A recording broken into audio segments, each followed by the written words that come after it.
Hello my dear students, Gayatri Vidya Mandir की हमारी इस ऑनलाइन क्लासेस में आप सभी का एक बार फिर से स्वागत है। प्रिय विद्यार्थियों, आज हम कक्षा 10 के विषय गणित अध्याय 3 द्विघात बहुपद प्रश्न 3.4 के सवाल नंबर 2 हल करना सीखेंगे। देखो, इसमें लिखा है निम्न द्विघात समीकरणों के मूल ज्ञात कीजिए यदि उनका अस्तित्व हो। श्रीधराचार्य विधि द्वारा द्विघाती सूत्र से इनके मूल ज्ञात कीजिए। पहले तो हम ज्ञात करेंगे कि इनका अस्तित्व संभव है या नहीं। तो देखो, पहला सवाल देखो आप, सवाल लिखा है 2x स्क्वायर माइनस का 2 अंडर रूट 2x प्लस का 1 बराबर 0। इस द्विघात समीकरण की जो हमारा व्यापक द्विघात समीकरण है उससे तुलना करेंगे तो देखेंगे समीकरण की ax square plus bx plus c बराबर 0 से तुलना करने पर इस समीकरण की इस व्यापक द्विघात समीकरण की तुलना करेंगे तो देखो a का मान कितना आ गया 2, ये a का मान 2 आ गया, और b, इस b का मान आ गया माइनस का 2, ध्यान देना b बराबर माइनस का 2 अंडर रूट 2, और c का मान आ गया 1। अब हम सबसे पहले विविक्ति कर ज्ञात करेंगे। क्या ज्ञात करेंगे? विविक्ति कर, और विविक्ति कर को बोलते हैं d। किससे ज्ञात करते हैं हम? ये b स्क्वायर माइनस 4ac से। ठीक है, तो ज्ञात कर लो b का मान कितना है? ये माइनस का 2 अंडर रूट 2, ये होल स्क्वायर, ये माइनस का 4 गुणा a का मान 2 गुणा c का मान 1। तो देखो माइनस 2 का वर्ग कितना बन जाता है? 2 दूनी 4, अंडर रूट 2 का स्क्वायर बन जाता है 2, माइनस इन तीनों गुणा 4 दूनी 8, 4 दूनी 8 माइनस 8 बराबर क्या आ गया? 0। तो विविक्ति कर का मान क्या प्राप्त हो गया? 0 हो गया। और जैसे इस d का मान 0 प्राप्त हो जाता, d का मान क्या प्राप्त हो गया? 0। इसलिए मूल कैसे प्राप्त होंगे? वास्तविक एवं समान प्राप्त होंगे। यानी मूलों का अस्तित्व संभव है। जब d बराबर 0 होता है तो मूलों का अस्तित्व संभव होता है। d बराबर कोई धनात्मक मान आता है तो भी मूलों का अस्तित्व संभव है, और d का मान हल करने में ऋणात्मक आ जाए तो मूलों का अस्तित्व संभव नहीं बेटा। तो लिखेंगे मूल, देखो d बराबर 0 आ गया यहाँ पे, d बराबर, इसलिए मूल वास्तविक एवं समान प्राप्त होंगे, ये आपको लिखना है। अब हम क्या करेंगे? द्विघाती सूत्र से। तो देखो द्विघाती सूत्र क्या होता है?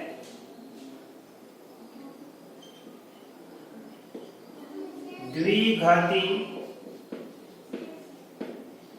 सूत्र से h बराबर होता है माइनस का b प्लस माइनस d बटा 2a, ये होता है। x बराबर ये माइनस का माइनस b का मान कितना हमारे पास? माइनस का 2 अंडर रूट 2। तो ये रखेंगे हम, देखो यहाँ पे कॉस्ट में माइनस का 2 under root 2 plus minus d का मान कितना प्राप्त हो हमको? 0। ये d का मान 0 प्राप्त हो गया, बटा 2a, एक का मान कितना हमारे पास? 1, 2, ये 2 प्राप्त हो गया। तो देखो x बराबर ये माइनस का प्लस 2 अंडर रूट 2 और प्लस माइनस 1, ये 0 का वर्ग 0 होता है, तो इसको 0 होता है 0 लिखने की आवश्यकता नहीं हमको। बटा कितना है? 2 दूनी 4। अब 2 से काट दीजिए इसको, ये काट दिया हमने, ऐसे समझ में। तो ये आ गया हमारे पास x बराबर अंडर रूट 2 बटा 2, ये दोनों मूल समान प्राप्त होंगे। यानी इसके मूल कैसे प्राप्त होंगे? अंडर रूट 2 बटा 2, अर्थात अंडर रूट 2 बटा 2 कोमा अंडर रूट 2 बटा 2, यही मूल प्राप्त होंगे, दोनों समान प्राप्त होंगे। अब आप इसका स्क्रीनशॉट लो, मैं आपको अगला सवाल सिखाऊंगा। अब देखो बच्चों, इसका सवाल नंबर तीसरा, पहले का तीसरा बता रहा हूं। x प्लस 1 बटा x बराबर 3, x इज नॉट इक्वल 0, यानी x का उत्तर 0 नहीं आएगा। यहां से करेंगे अपन, तो सबसे पहले क्या करेंगे? हम इसका लेसअप लेंगे। लेसअप आ गया x को x से गुणा करेंगे, x स्क्वायर x में x का भाग देंगे 1 और 1 को 1 से गुणा किया 1 बराबर क्या आ गया 3। अब कर देंगे वज्र गुणा, x² प्लस 1 बराबर 3x, ये हो गया वज्र गुणा। और अब कर देंगे पक्षांतरण, ये 3x इधर ले आओ तो माइनस का 3x, ये प्लस का 1 बराबर 0। अब समीकरण की क्या करेंगे हम, समीकरण की ax² plus bx plus c बराबर 0 से तुलना करते हैं हमेशा, सीखो तरीका। तो ये 1 का मान कितना है, देखो यहाँ पे x² कितने से गुणा है 1 से, तो 1 का मान कितना है 1, और b का मान देखो x किससे गुणा माइनस 3 से, ये x गुणा 20 से है, ये x गुणा मान 3 से, तो इसका b का मान आ गया -3 आ गया। और c बराबर कितना आ गया 1। अब हम विभक्तिकर का मान ज्ञात कर लेंगे, देखो इसलिए d बराबर क्या हो जाएगा b² माइनस का 4ac। हम विभक्तिकर का मान क्या करेंगे, d बराबर b² माइनस 4ac से। दो कैसे क्या करेंगे, b बराबर b का मान कितना -3 का स्क्वायर माइनस का 4 गुणा a का मान 1 और c का मान 1, 3 का स्क्वायर 9 माइनस 4 एकम 4, तो d बराबर कितना आ गया हमारे पास में 5 आ गया। तो बताओ ये 5 कैसा हुआ, ये 0 से बड़ा है, धनात्मक है, ये 5 कैसा मान आया, धनात्मक है, इसलिए मूल कैसे प्राप्त होंगे, इसलिए मूल वास्तविक तो होंगे, वास्तविक व असमान प्राप्त होंगे, वास्तविक व, यदि यहाँ d का मान 0 आता तो मूल वास्तविक व समान प्राप्त होते। यहाँ d का मान 5 है गया, ये धनात्मक है प्लस का 5, इसलिए मूल कैसे होंगे, वास्तविक व असमान प्राप्त होंगे। अब आप सूत्र लगा दीजिए द्विघाती सूत्र से,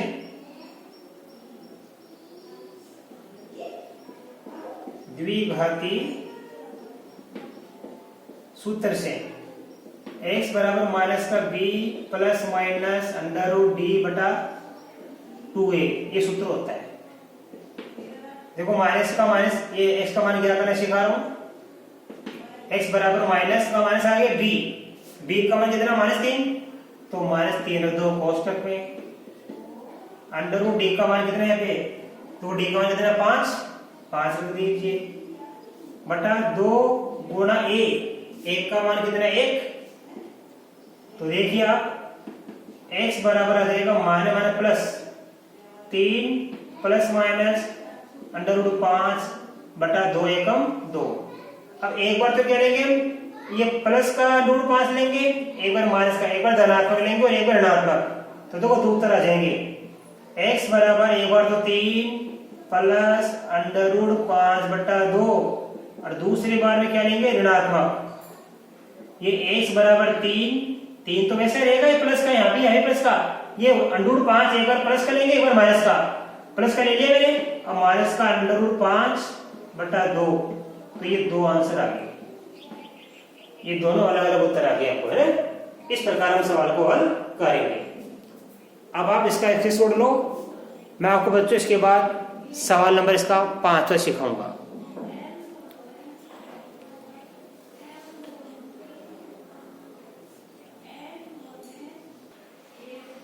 अब देखिए बच्चों सवाल नंबर 5 हमारे पास में लिखा है x² प्लस का 4x प्लस का 5 बराबर 0। तो हम क्या लिखेंगे, सबसे पहले समीकरण की व्यापक द्विघात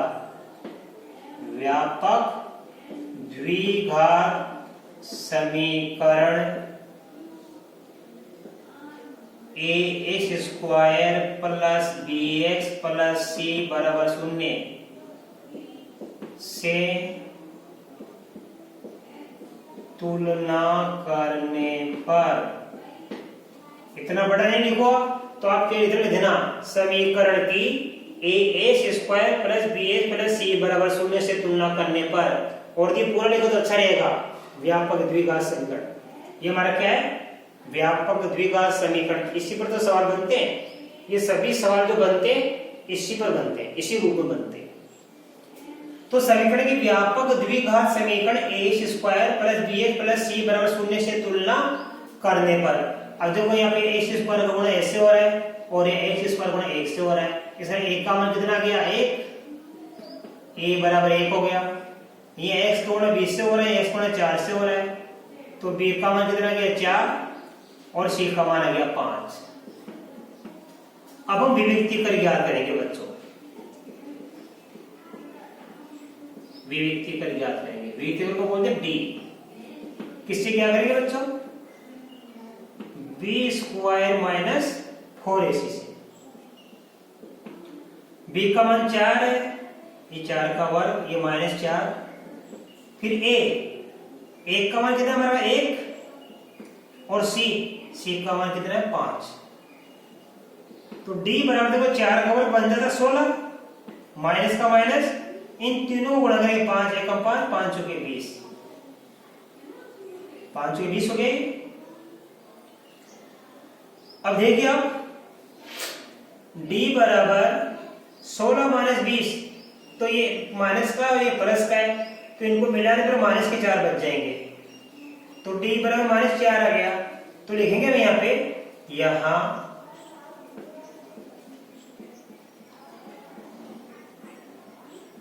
विविक्तिकर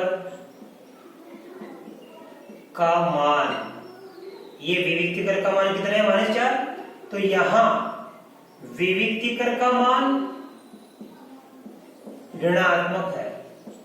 कैसा है, ऋणात्मक है, इसलिए मूलों का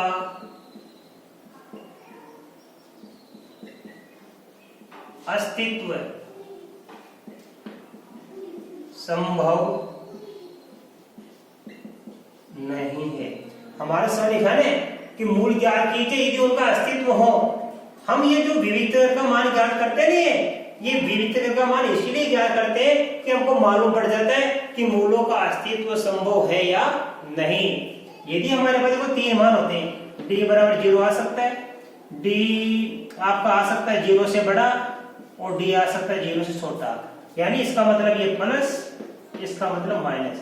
यदि d का मान 0 आता है तो मूल वास्तविक और समान होंगे, और d का मान धनात्मक आता है तो मूलों का मान, ये मूल हमारे वास्तविक और असमान होंगे, और d का मान 0 से कम होता है, ऋणात्मक, ये ऋणात्मक आ गया, तो मूल हमारे काल्पनिक प्राप्त होंगे, मूलों का अस्तित्व संभव नहीं है।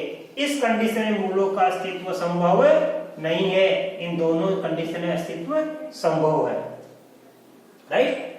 अब देखो हमको प्राप्त हो गया यहाँ पे d का मान कितना -4, तो यहाँ विविक्तिकर का मान ऋणात्मक है, इसलिए मूलों का अस्तित्व संभव नहीं है। अर्थात इतना ही करके छोड़ देना, अब इसको आगे हमको और करने की आवश्यकता नहीं है, ठीक है। अब आप इसका स्क्रीनशॉट लो, मैं आपको सवाल नंबर 6 सिखाऊंगा।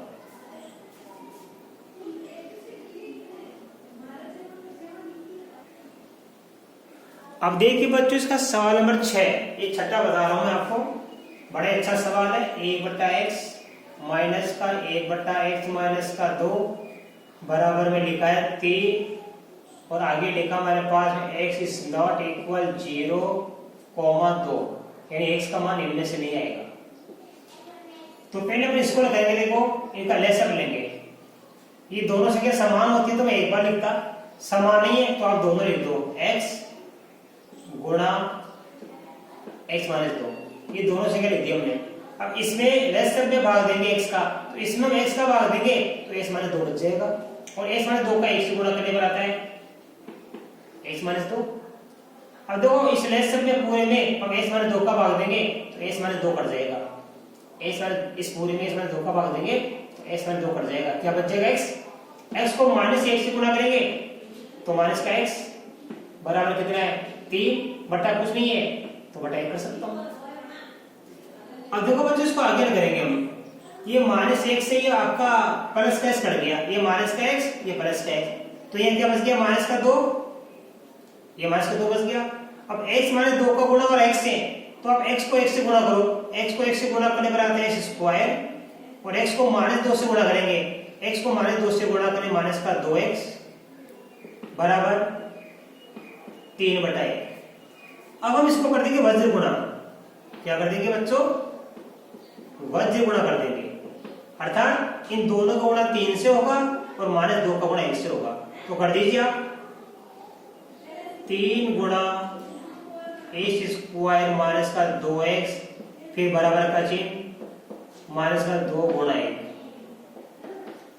3 का x स्क्वायर से गुणा करने पर 3x स्क्वायर, और 3 का -2x से गुणा करें माइनस का 3 दूनी 6x बराबर आ जाएगा माइनस का 2। अब इसको हो जाएगा पक्षांतरण। देखो 3x स्क्वायर माइनस का 6x, ये माइनस का 2 इधर ले आओ तो प्लस का 2, और इधर क्या बच जाएगा 0। आगे एक तरफ 0 आ गया। अब इस समीकरण की किससे तुलना करेंगे? व्यापक द्विघात समीकरण से। समीकरण की ax square plus bx plus c बराबर 0 से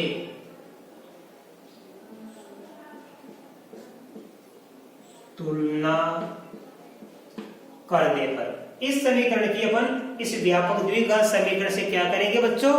तुलना करेंगे, जिससे अपन को a, b और c का मान प्राप्त हो जाएगा। तो देखो यहाँ पे a का मान 3 और b, इस b का मान -6 और c का मान हो गया 2। तीनों मान हमको प्राप्त हो गए। देखो यहाँ पे a, b और c का मान हमको प्राप्त हो गया। अब हम विविक्त का मान क्या करेंगे? देखो, इसलिए